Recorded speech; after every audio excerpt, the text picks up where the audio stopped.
aya jelema menta wiridan ka kiai kula menta wiridan naon tuh wiridan paranti sugih siapa lamun sugih ya sana moal kuat mawa sugih dasar wali numerena wali dibere wiridanana paranti datang ke Allah ya bae wiridkeun naon wiridana innama amruhu idza arada syai'an ay yaqula lahu kun fayakun fasubhanalladzi biyadihi malakutu kulli syai'in wa ilaihi turja'un wiridnya ieu nya engke sugih engke bakalna sabaraha kiai sapetingna 1000 Ba Ahmad 1000 sabare baca 1000 dibaca kunyana 1000 Bismillahirrahmanirrahim subhanalladzi biyadihi malakutu innama amruhu idza arada syai'an yaqula lahu kun fayakun subhanalladzi biyadihi malakutu kulli syai'in wa ilaihi turja'un terus we dibaca kunyana saeuting 1000 salila 113 poe mun dibikeun ka urang dieu olab asana moal kuat urang dieu Bismillahirrahmanirrahim innama amruhu idza arada syai'an yaqula lahu kun fayakun fasubhanalladzi biyadihi malakutu kulli syai'in wa ilaihi turja'un barang geus meunang 113 poe lada lain deui hate begitu rada lain deui teu hayang kana dunya nu tadina hayang sugih jadi teu hayang kana dunya teu hayang teh teu hayang sama sekali bebeja deui ka kiaina kiai kula kuari mah teu hayang ge sabarna mah kana dunya ngan kula hayang ka hiji awewe kula bogoh jasa ka awewe lamun kula teu kawin jeung eta asana kula mah hancur ye hirup eueuh deui harapan teh ewal teh eta oh jadi sia bogoh jasa ye wiridkeun nya naon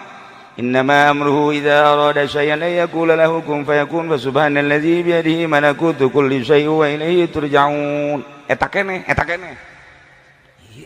deui eueuh deui emang wiridana ngau loba omong sia mah dibere wiridan si kos kitu ayo geus tujukeun ku sia tujukeun bismillahirrahmanirrahim amruhu idza arada syai'an yaqula lahu subhanalladzi biyadihi kulli syai'in tak geus tanyana 1000 sapeting eta mah pelet mah teu kudu 113 poe ngan 7 peuting doang dak dumadak nyana teh hampang awak begitu hampang awak teh peureum bisa hiber ieu mah hiber aing anu nembak moal cenah ieu ieu mah pluk datang ke Mekah datang ke Mekah wiridan ieu masyaallah terus tawaf keur tawaf awewe teh awewe anu kunyade dipake ka hayang aya keur tawaf deui iya oranganan tumpuan hatiku ada di sini cekeun jangan langsung tawaf beres tawaf teh beres tawaf ngobrol neng ayeuna neng ieu bisa ka dieu kumaha bisa ka dieu kula mah wiridan tisa wiridanna ti guru kula di ditu di Indonesia Kiai Anu wiridanna naon innama amruhu idza rasaina yaqul ai kakak sarua aing ge wiridan eta ieu wiridan bisa jadi kuas kieu ka hiji nomor kadua na ieu nomor kadua apan kakak teh ieu sebenarnya mah bogoh jasa ka neng dibere wiridanana eta sarua tah dibere innama amruhu idza rasaina yaqul kum fayakun deui jadi kakak teh pan bogoh ka neng di titangga wiridan eta pugu kula ge bogoh ka kakak aju dibere na wiridan eta aju geus ieu kudu kumaha tuh jadi jak kuari mah berubah hiji teu hayang kana dunia cek eta awewe nomor kadua kuari berubah bogohna ka Allah jadi kakak kuari teu bogoh saeutik-eutik acan aing ge sarua cek nya sia di hareupeun aing so amat aing ge sarua jadi teu bogoh ka sia bogohna ka Allah oh haraj asapan eta wiridan nu tadina hayang bogoh ka manusia digilekeun ku ahli Allah ba jadi resep ka Allah masyaallah pohara guys caritana manehanana langsung bae ibadah sanggeusna ibadah balik. Ieu mah carita lain orang Indonesia, carita orang Baghdad. Barang datang ke Baghdad mau tidak mau ku kolotna ditikahkeun. Sia aja geus aya umur pan masantren geus lila.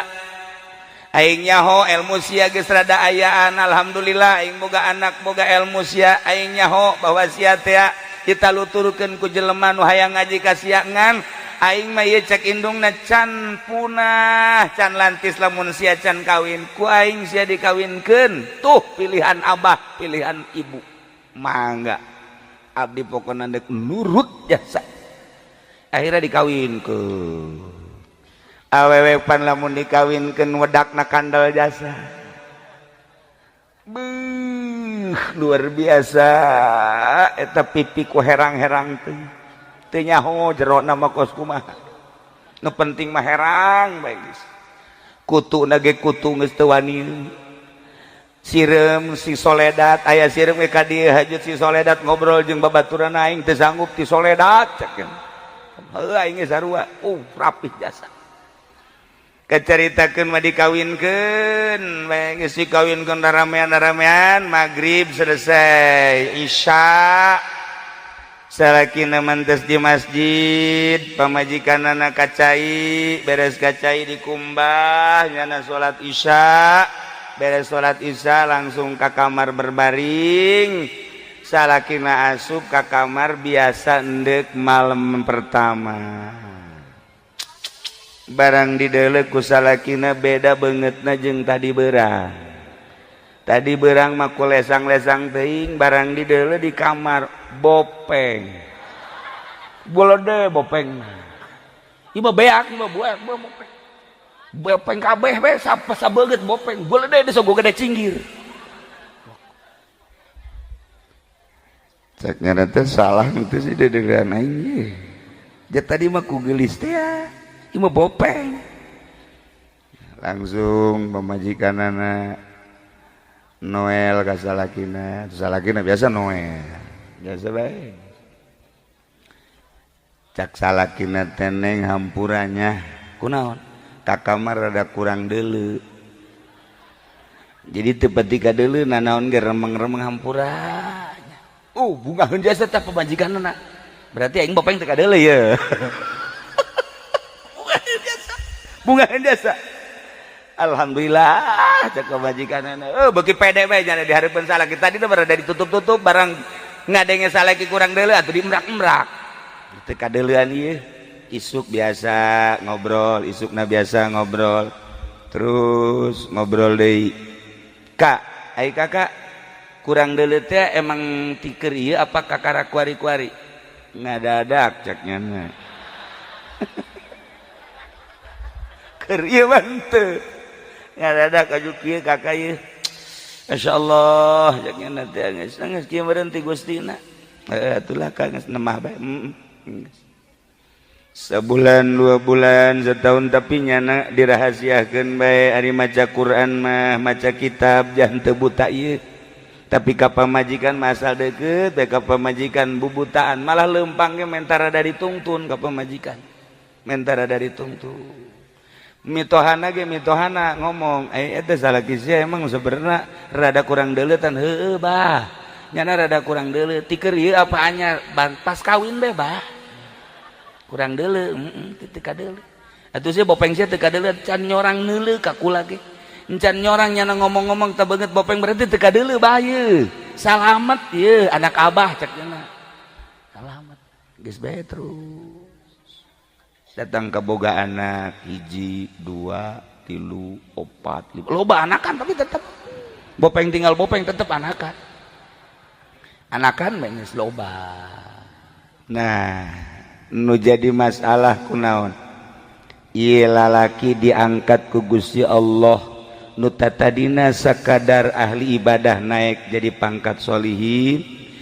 Begitu terus manehanana nutupan ka pamajikanana diangkat deui jadi wali Allah. Ulah sambarangan eta teh ngabungakeun pamajikan lain kudu ku duit.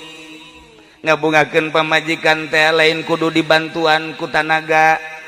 ieu tah nutupan ka izin pamajikan ti kawin datang ka anak baranakan nyana tetep bae ngakuna kurang deuleu ku sebab nyana mipindingan ka izin pamajikan haju ditutupan ku salakina diangkat jadi wali Allah. Beuh eta pohara jasa kuat jasa teh santri kasep aya di nyana, gagah aya di nyana, pinter aya di nyana, boga pamajikan bopeng tetep bae cek nyana lah ieu geus nasib di Gusti Allah ndek dipimpiningan bae dek ditutupan diangkat jadi wali. Tah lamun ente yang jadi wali kawin ka nu jore asana ieu saminggu ge ditolak ku sia eta nutupan pamajikan lain lalagaan. Ya Allah ya Rabbi ditaekeun deui ku Gusti Allah, taekeun deui ku Gusti Allah. Bahkan indung bapa nama nyarita sia eta boga pamajikan betah. Alhamdulillah bah aja ieu moal dikukukeun moal ditanya moal hayang kawin jeung nu sejen moal bah kunaon emang kieu bah lantaran ieu kula mah hirup di dunia teh moal kebal jasa abah ibu kula moal karebal isuk pageto bakal balik ka Allah nu dipikiran teh engke lain kuari lah sapira dunia kunaon eta bisa kos kitu hatena bersih jasa datang ke pamajikan gitu nyahueun tah bahwa salaki teh asli dapat teu kurang deuleu teu nyahueun lantaran mipindingan pamajikan diangkat jadi wali. Ya Allah ya Rabbi tuh lamun urang nyaritakeun dongeng-dongeng kos kitu tah nya babari orang jadi wali itu babari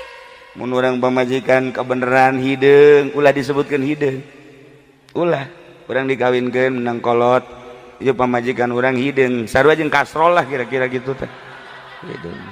tetep bae urang teh ka pamajikan beus ya ku putih-putih teuing geus ngomong dua tah kok gitu bang emi pindingan. Ya Allah ya Rabbi karim eta nomor hiji. Nomor kedua Imam Syafi'i boga murid senggeus teh manehanana bisa ngaji pohara jasa nya kasep nya bisa ngaji pan di Mesir maka rasep beda jeung di korelet di dieu di Mesir mah neangan anu jore neangan anu henteu geulis moal aya di dieu mah neangan nu geulis hese di Mesir mah gareulis jelema nyahona geulis lain dedeulean kula ieu bae nu kolot nya noel deui pan nya ilu ka Mesir noel kieu geulis amat berarti dedeuleana abnormal terlalu ai kolot haju neuleun geulis bapan blon teh mah berarti kan geus teu normal. Nah ieu Imam Syafi'i boga murid naon gitu pinter jasa ai prak dikawinkeun ku indung bapana jore jasa Masya Allah mun potongan bangsa urang mah geus moal anakan setrum setrum tapi nyana mah terus bae dilaksanakeun we teh perkawinan dibawa ka imah babaturanna ngomong eta saha pamajikannya sia teu salah deuleu lain si aing mah hoka kasep sia jeung pinter sia kok boga pamajikan jore amat lain sut situng aing mah nanya eta kunaon sih ku situ aing boga pamajikan jore kahareupna 10-20 tahun kahareup bakal berahasia tinggi dah rahasia naon ye deleukeun ku sia ge deleukeun sia boga pamajikan geulis aing boga pamajikan jore tapi aing geus nyaho dihareup bakal aya istimewa coba buktikeun bener bae 10 tahun 20 tahun hiji anakna kabeh jara di kiai. Nomor kedua karangan-karanganana loba jasa nyana ngomong berkat pamajikan jore aing bisa ngarang kitab sebab aing teu betah di kamar jadi aing ngarang bae aing lah daripada dia ke pamajikan hapeuk nya mending ngarang aing jadi ieu teh cenah boga anak eta mah dibujeng enggalna bae cek nya kucrek geus beres tuh aing teh kuari itu rahasiana barang 20-30 tahun kapanggih deui jeung babaturanana ari eta kitab anu dur toko kitab karangan sa alhamdulillah karangan Simkuring ai itu anak anu nyeun pasantren di atuh di ditu eta anak kaula alhamdulillah masyaallah rahasiana naon sih eta bisa boga anak jadi di kiai haju karangan loba rahasiana pamajikan jore jadi aing geus teu betah jasa aing mah di kamar teh teu betah neule irung ya irung kos kitu mata kos kitu haju ieu sungut jebleh gitu pan nah aing rahasiana kulantaran teu betah pake nganalar pake ieu ngarang tah kitab karangan-karangan aing loba eta teh berkat pamajikan aing jore tuh nu mantak di jero kateungeunah aya rahmat Allah geus lamun urang boga pamajikan jore asana ieu ye anu ngamotivasi ka aing bakal jadi wali aing tungtung nama ka pamajikan teu bogoh jadi wali henteu urang mah rugi 12 betungtung nama nu jelas mah disadari ku Gusti Allah disadari ku urang nah ieu maksudna kumaha hate urang lamun geus bersih neuleuna naon bakal akur neuleun nu kasep ciptaan Allah neuleun nu geulis ciptaan Allah neuleun nu jore ciptaan Allah neuleun nu kumaha bage ciptaan Allah urang bersihkeun ge hate urang satungtung urang dibere umur ku Gusti Allah pake dumadeheus ka Gusti Allah abe urang ibadah mantep ka Gusti Allah urang geus jelas masjid mah ieu teh kurang bersih maningan ngabersihan hate urang yu urang babarengan di mana kiai ngabersihan hate moal aya di sakolahan mah ngabersihan hate mah ayana di pondok-pondok pesantren salafi ai kitu pondok pesantren modern salah teu salah sama sekali jang perbandingan majeng kemajuan negara tetap kudu aya pondok pesantren modern ketika orang endek nyaritakeun ka Allah ngabersihan batin saha bae di mana bae dunia urusanana pasti kembali ke pesantren salaf endek kumaha bae ge kurang kumaha kimu pasir nyana di jurusan hukum ketika hayang kapanggih jeung Allah mah nyana tetep bae ka salafi di Garut aya seorang hakim deket ke pesantren gurukula didinya manehanana eureun jadi hakimna kurang kumaha hebatna manehanana kunaon endek ka Allah horenganan teu bisa make jalan eta kuda boga guru bahasa Inggris baheula kungsi lalagaan belajar bahasa Inggris nyana di Universitas Bandung ngaguruan Pak Aam ngaranna ngan kula mah haju dipicen teh bahasa Inggris ngan nyahona ngan hiji doang I love you doang hiji doang eta mah teu dileungit-leungit kan andu asal anu geus I love you say eta mah eta tadi leungit teh mah nah eta kumaha ketika nyana asup ka pondok pesantren nyaritakeun tentang ibadah kunyana ditinggalkeun profesi nyana sebagai guru bahasa Inggris di Universitas Bandung nyana eureun kabeh ge kembalina tetep ka pesantren salaf teu jore pesantren modern jang perbandingan jeung kemajuan ketika endek ka Allah tetep ka pesantren salaf babarengan yu urang masing-masing ngabersihan batin jang menuju ka alam akhirat sebab di henteu teh ge urang bakal kapanggih jeung Gusti Allah Subhanahu wa taala bakal ditanya sabaraha taun hirup dipake naon ta umur dibere harta digunakeun naon tah harta dibere gagah pake naon tah gagah dan lain-lain sebagainya bakal ditanya mun urang geus bersih hate sakumaha tadi kawin jeung nu jore ge betah bae kawin jeung nu teu bogoh ge betah bae malah diangkat ku Allah pangkat urang ngan aing ngahaja-hajana ngan nu jore mah tetep ulah eta mah geus kitu bae ti Gusti Allahna mun urang dikawinkeun kabeneran teu bogoh teruskeun kula boga dongeng hiji deui aya santri abah kawinlah jeung hiji awewe nang kolot teu bogoh barang geus teu bogoh cak abah teh teruskeun bae eta mah mustika ti kolot akhirna diteruskeun santri loba kabelah dieuna nyana teh teu bogoh jasa abah pan geus eueuh lah cek nyana ja guru geus eueuh ieu lah aing dikawin deui lah cek neangan deui nu herang aing nu bogoh ya aing teu bogoh masalahna teu bogoh padahal mah anakan terus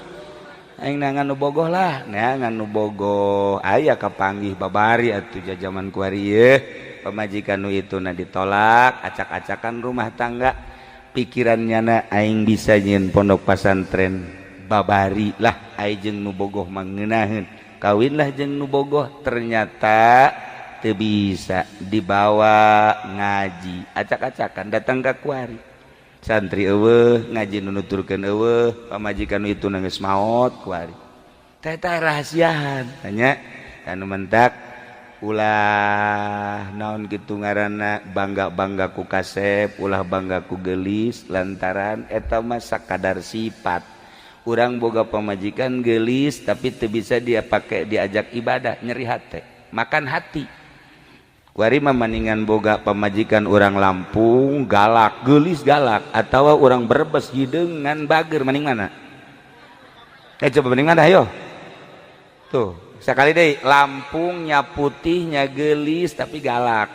ai urang Brebes nya hideung nya beke tapi bager maning mana ayo tuh bisa ngajawab sih aja ese kajian kuku wage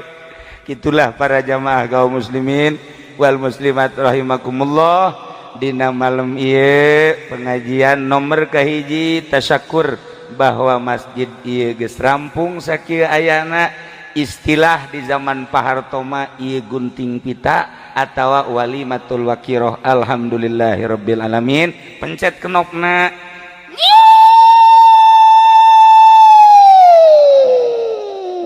nyiung lain nguing emang biasanya nguing pan lantaran aya duit golkaran nyiung selesai guntingna geus teu kudu make gunting je guntingna geus saper gunting besi atuh kudu make arit geus cukup ya mah geus ai ban-ban Pak Harto mah make gunting guntingna gunting emas beres acara guntingna dibikeun ka Pak Harto kan mantep ai kuari mah make guntingnya jadi dibikeun ka kula jang naon gunting kos kitu ieu teu kudu geus alhamdulillah nomor kedua ingat bahwa Kangjeng Nabi diisrokeun minal Masjidil Haram ilal Masjidil Aqsa yakni masjid berarti masjid perlambang secara zahirna bentuk masjid horenganan secara batinna jang menuju wusul ilallah gitulah para jamaah kaum muslimin wal muslimat rahimakumullah tina urayan simkuring ti awal tepikeun ka akhir ieu eueuh deui iwati ngajak ieu urang dumadeheus ka Gusti Allah dengan ngebersihan batin kumaha bae carana memeh urang dibere kesempatan ku Gusti Allah Subhanahu wa taala hampura kula hampura ka para kiai ka para ustad kula geus teu kudu dipenta deui kitu keneh ka para pejabat ya para pejabat geus sarua bae ngabutuhkeun ridho Allah di ridho Allah ayana dina kebersihan batin jelema anu ngabogaan rencana-rencana dek jadi DPR, dek jadi bupati, dek jadi kepala desa nu penting rencana na bener-bener ikhlas dek galuhurkeun agama Allah Subhanahu wa taala sakitu bae pihatur ti simkuring hapunten tina samudaya kalepatan sareng kakiranganna urang ngadoa Allahumma sholli wa sallim ala sayyidina Muhammadin fil awwalin wal akhirin wa barik wa sallim wa radhiyallahu taala an sadatina ashabi sayyidina Rasulillah ajma'in amin ya Allah ya rabbal alamin Allahumma arham ummat sayyidina Muhammad Allahumma ajbur ummat sayyidina Muhammad Allahumma aslih ummat sayyidina Muhammad Allahumma farrijan ummati sayyidina Muhammadin sallallahu alaihi wasallam Allahumma anfa'na bima 'allamtana wa 'allimna ma yanfa'una wa zidna ilman wa yaqinan wa zidna ilman wa yaqinan wa zidna ilman wa yaqinan walhamdulillahi ala kulli hal wa na'udzu billahi min kulli hali ahlin nar rabbana taqabbal minna innaka antas samiul alim wa tub alaina innaka antat tawwabur rahim wa shalli wa sallim ala jami'il anbiya'i wal mursalin walhamdulillahi rabbil alamin wallahul muwaffiq ila aqwamit thariq wassalamu alaikum warahmatullahi wabarakatuh.